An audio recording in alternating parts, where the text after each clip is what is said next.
Shabbat Shalom. I hope you're doing well and ready for another relaxing, restful Shabbat. I want to share a message from our Torah portion that I think is instructive as we think about where we're headed today and the journey that we undertake at this time. Avram, who will later become Avraham, Abraham, is told to go out on a journey. God says, Lech Lecha, go. And where are you going? El ha'aretz asher areka, to the land that I will show you. Which we, of course, know from the rest of the story. We know that that is the land of Canaan. That's the land that we call Eretz Yisrael, of course. That's where God is sending Avram. It sounds familiar, though, this place, Eretz Canaan, the land of Canaan. It's because just 2 verses earlier, at the end of last week's Torah portion, at the end of Parshat Noach, we heard about the same land.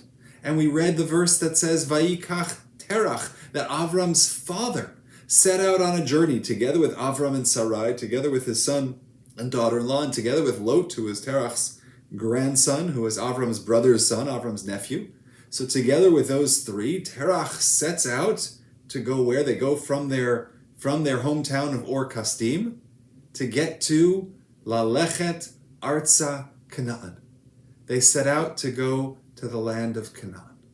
And if people ask, what's the difference between Avram's journey and Terach's journey? What's the difference between the father Terach going out to the land of Canaan and Avram, Lech Lecha, go to the land of Canaan, go to the land of Israel? What's the difference between the father's journey and the son's journey? Well, there's one very significant difference, is that the father doesn't get there and the son does. But why? Because as the verse says, Vayavo ad Haran, with the father's journey, they came to Haran, Vayeshvu sham, and they settled there. The difference between the journeys is that one settled and one kept on going. One accepted where they were and said, okay, my journey is I've arrived, not my destination, but I've arrived somewhere and I'm going to stay here. And this is what the great Rav Moshe Shapiro noted, is that what differentiates Avram and why Avraham becomes the Avram becomes the father of our nation. Avram becomes a patriarch with Sarai as the matriarch. This is why they become our leaders, is because they're tenacious, is because they didn't give up, is because they didn't settle. There are 3 places. They left from Ur Kasdim, they came to Haran, that's where they settled, that's where Terach passes away, that's where his story ends. But Avram and Sarai, they keep going to their destination. They keep going to the land of Canaan, to the land of Israel. That's why we look to Avram for inspiration. That's why he is differentiated from his father Terach, because he didn't give up. This concept of, tenacity, yes, but reminding ourselves of our goals, reminding ourselves of where we were headed, because we left Ur Kasdim at a certain point. We left where we were, our starting point, our hometown, and we came to this middle place called Haran. And the question is, do we maintain that dream of getting to the land of Israel? Do we maintain the dream of achieving our goals? And I think that's important right now, because in many ways for a community like ours, we're back. Our prayers are in the sanctuary. We're gathering on Shabbat mornings in the sanctuary of Congregation Shaar Hashomayim. And we remind ourselves and remind the community to not forget the journey that we were on before we had to take a little pause, before we had to take a little rest. Come back to Shul. Join us on that journey. Join us on that path of growth and inspiration, because we're continuing forward. We are moving forward. And we invite you, we welcome you to join us in this extraordinary moment. I wish you a Shabbat Shalom, and may we be blessed in every way with peace and health. All the best. Shabbat Shalom. Shabbat Shalom. This week's Torah portion, Lech Lecha, tells of the original journey of faith. God tells Abram to take his family from the land that he grew up in, from his parents' own home, and leave to an unknown place that God would show him along the way. We think that travel might be perilous these days by having to wear a mask on a plane. Imagine what Abram and his family faced, trudging through the desert with children, flocks, etc., and ending up at an unknown land that has been shown to them by an invisible voice. We're all asked to make leaps of faith these days as society reopens, and we're told that it is safe to do some of the things that we were told only months ago were so dangerous. Well, it's my pleasure to re-share with you a video that came out during these High Holy Day period. That is, a video chronicling the preparations that we have taken to make music, singing, the choir at Shaar Hashomayim safe for everyone to enjoy as we did before the pandemic began. Tremendous care has been taken with making sure that an identifiably dangerous activity, singing, which produces vapors and aerosols that can be then inhaled by others, well, we've erased the possibility of that. And in doing so, we've been enabled to return to our favorite place, to the bima, to the choir loft, and to the music that makes Shaar Hashomayim so special. So watch this video again, share it with your friends, and then invite them to come to shul with you, as together we go to a place of faith, to Shaar Hashomayim. Shabbat Shalom.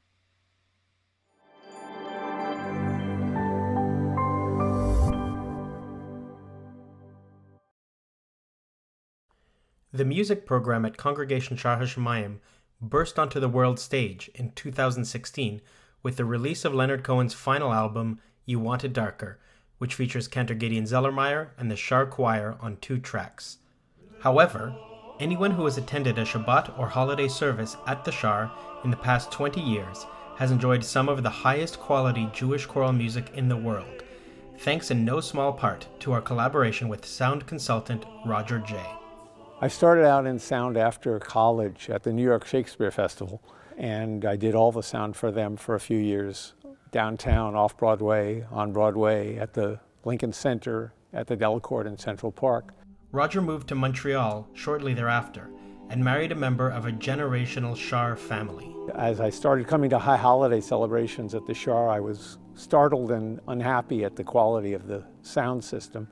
So I volunteered to help out, and they worked with me and I worked with them in designing a new system which we put in here at the sanctuary in 1995.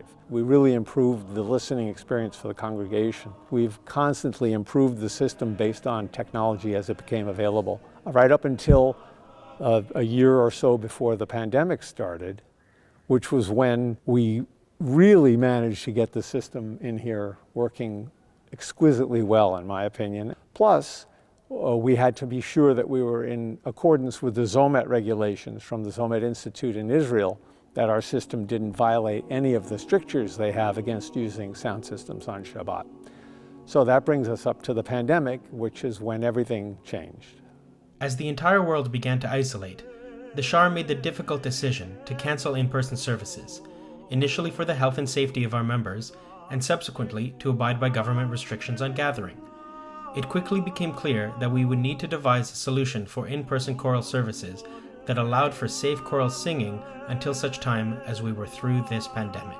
The situation in a choir in Washington State in the United States was exemplary of what could occur from what became a super spreader event, because singing more than speaking throws particles into the atmosphere and is shared by everyone in the common space.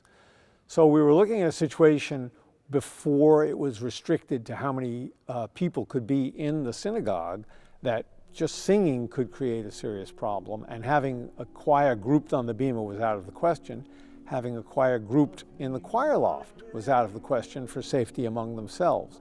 Roger was tasked with devising a solution that allowed for a critical mass of the choir to perform in services without risk either to the choristers or congregation. His solution? To have individual choir booths in the choir loft to service 6 singers, which is a little more than half the 11-man choir.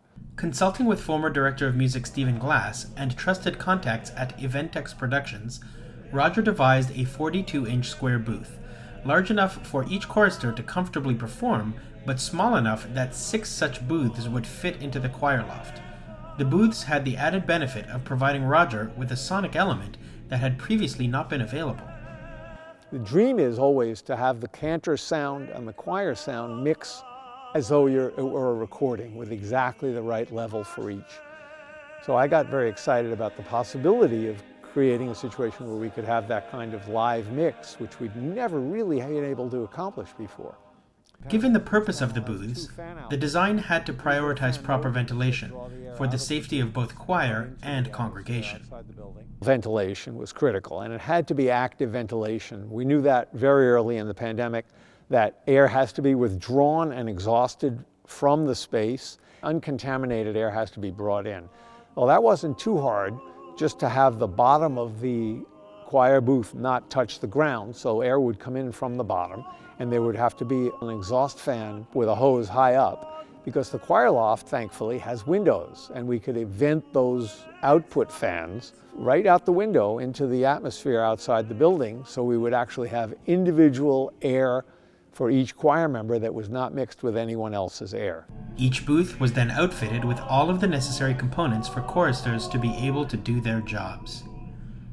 It had to be large plexiglass windows so that they could see the choir master and all the nuances and all the rhythm that he was transmitting to them. There had to be a methodology for them to hear what was going on, especially when they were singing with the cantor.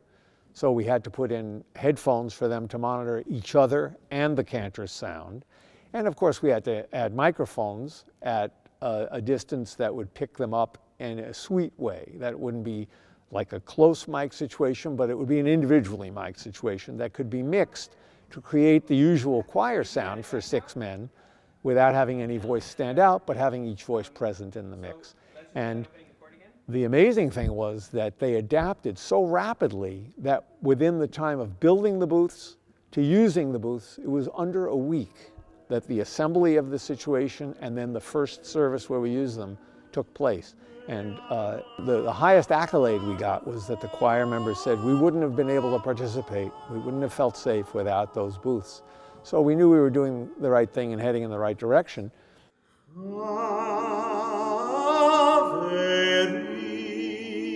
The choir is an integral part of our worship services, and it's a beautiful part of the service as well. So it was really worth the effort to make sure we were able to provide a musical experience at each service, especially on the high holidays, because we've been doing that at the Shaar since 1887 with an unbroken record of adding the musical aspect of the service. And to be able to continue that, even through a pandemic, was very important, and it was great that it was successful based on how we were able to do the technical necessities to make the artistry operable.